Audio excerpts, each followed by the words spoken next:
Jesucristo, el Verbo viviente, es el único medio de salvación.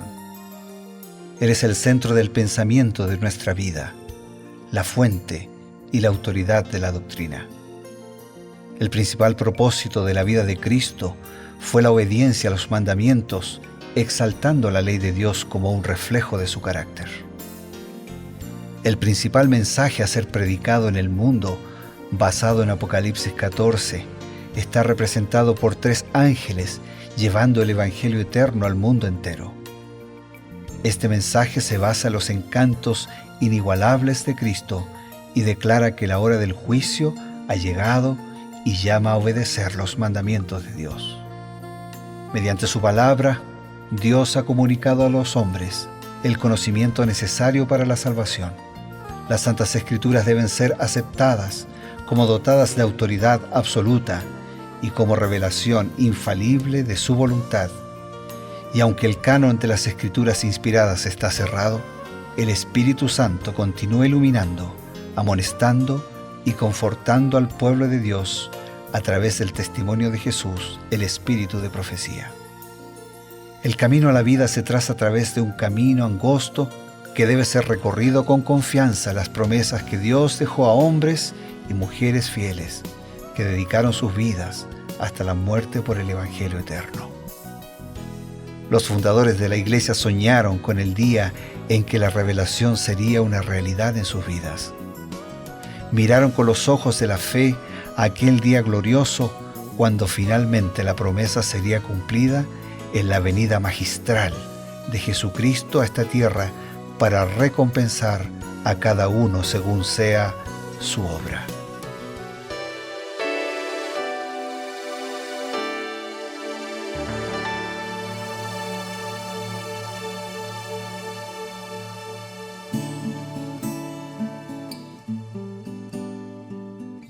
Este es un encuentro marcado con todos, marcado con la palabra de Dios y por supuesto con el mensaje inspirado de Creed en sus profetas. Revivados por su palabra, ya hemos tenido la inspiración, el consejo y ahora ampliamos. Está con nosotros el pastor Bruno Razo justamente para este cometido.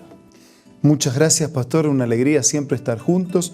Hoy para seguir profundizando sobre Levítico 23, ya hemos visto lo que la Biblia dice, lo que ahora el Espíritu de profecía nos amplía para profundizar en esas mismas verdades.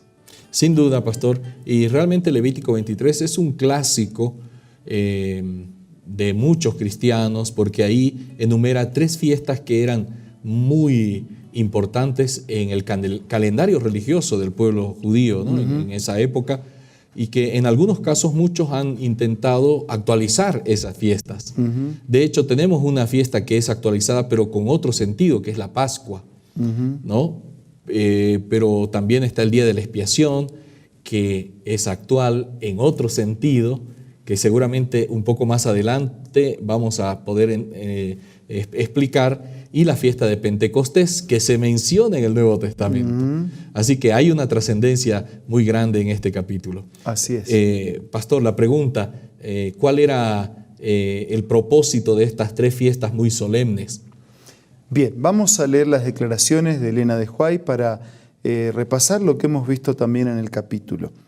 Por esto dice, cada año, en la misma noche en que salieron de Egipto, todos los israelitas celebraban la Pascua en Jerusalén.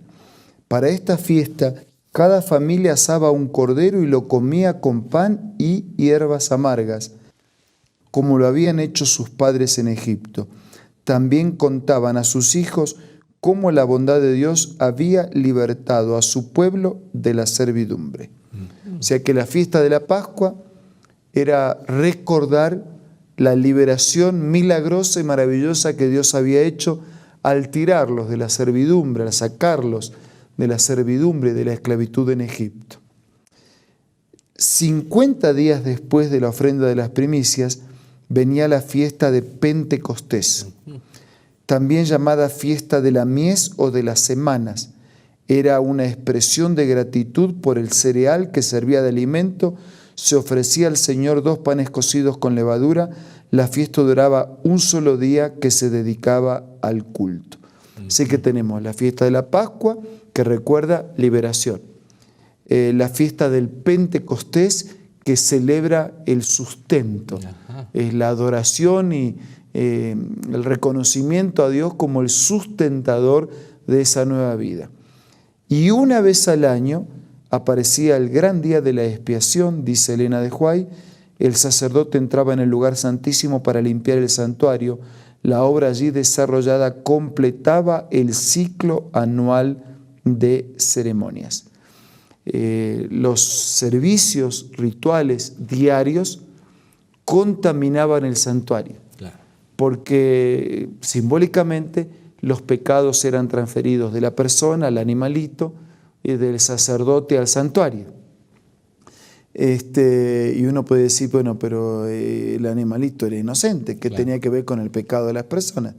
Es que ese iba a representar al inocente Hijo de Dios que tampoco tiene nada que ver con nuestros pecados y que sin embargo los lleva. Pero esos pecados eran después transferidos al santuario, así que el santuario quedaba contaminado. Moralmente. Sí, moralmente, ilustrativamente, Claro. figurativamente. Por eso un día al año era el día de la expiación, era el día de la purificación del santuario para que esos pecados también fuesen definitivamente transferidos y en última instancia alguien paga por los pecados. O pago yo, o paga Cristo porque acepto que murió por mí, o como también está ilustrado en este libro de Levítico, terminan sobre ese animalito llamado Azazel, que es Satanás, que es el enemigo, en última símbolo instancia, también, ¿no? que es un símbolo, en última instancia él cargará con los pecados, pero ya como culpable final, ¿no? No como Cristo que cargó para expiar y redimir, Claro. sino como consecuencia total y definitiva en la destrucción del mal.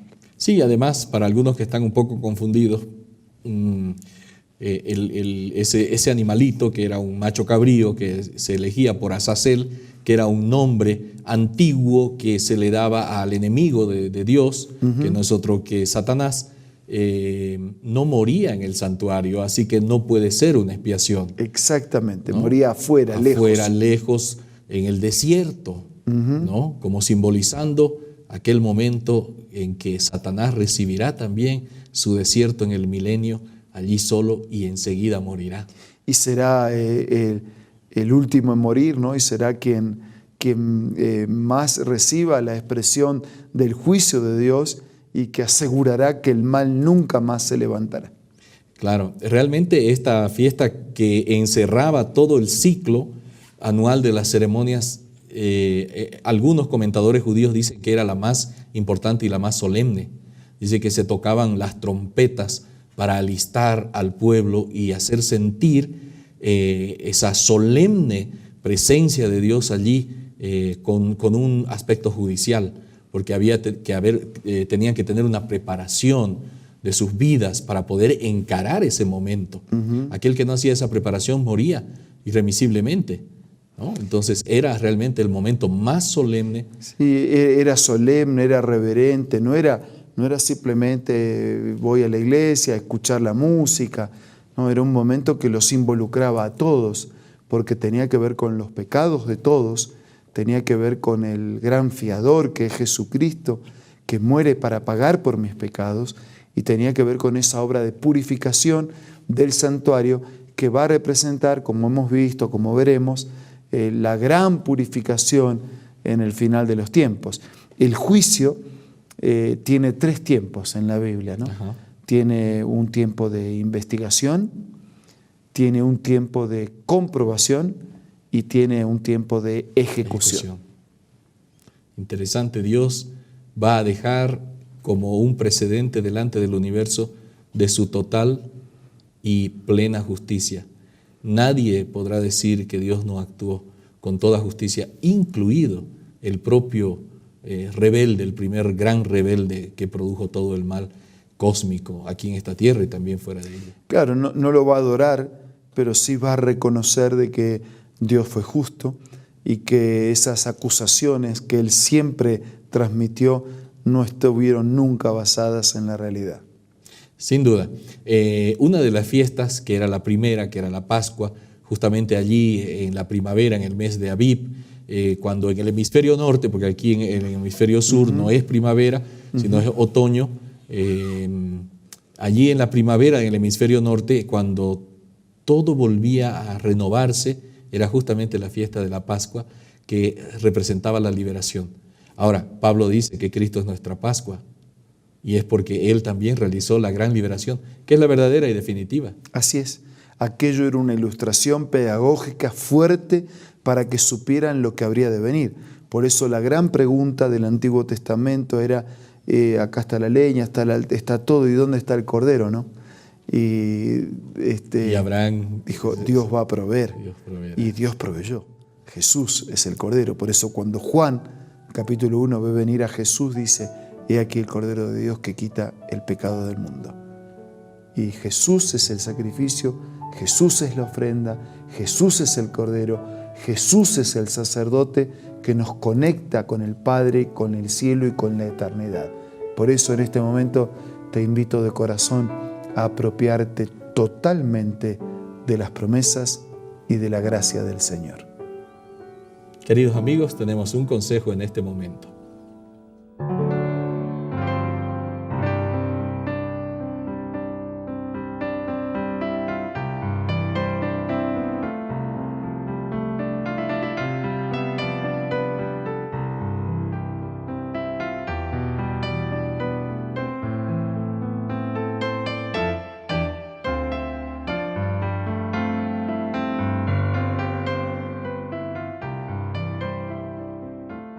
¿Qué tal?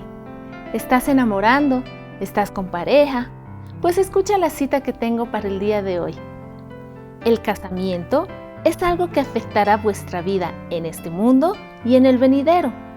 Una persona que sea sinceramente cristiana no hará progresar sus planes en esa dirección sin saber si Dios aprueba su conducta. No querrá elegir por su cuenta, sino que reconocerá que a Dios incumbe decidir por ella. Si hay un tema que debiera considerarse con mente serena y juicio desapasionado, es el tema del matrimonio. Si alguna vez la Biblia es necesaria como consejera, es antes de tomar un paso que unirá a dos personas por toda la vida. ¿Qué tal? Interesante, ¿verdad? Esta cita tú puedes encontrar en este libro maravilloso, Carta para jóvenes enamorados, escrito por Elena G. de White, una autora conocida mundialmente. Te invito a que tú puedas adquirir este material y que no se pierda de tu biblioteca personal, o si te gustan la tecnología, puedes descargar la aplicación Elena G. de White del App Store o del Play Store.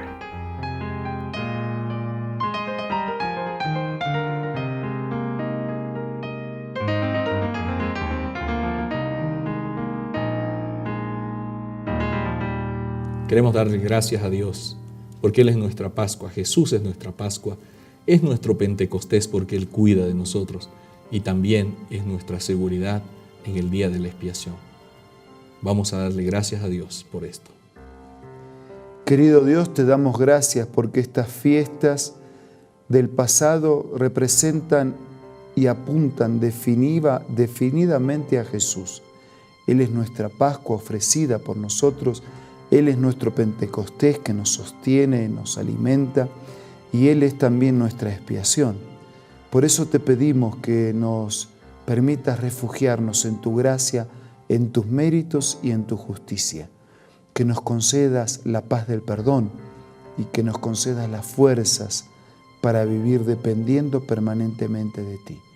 Y que tus propósitos de que en breve el pecado termine para siempre se cumplan, pero que todos nosotros podamos estar incluidos en tu eterno reino. Oramos agradecidos en el nombre de Jesús. Amén. Amén.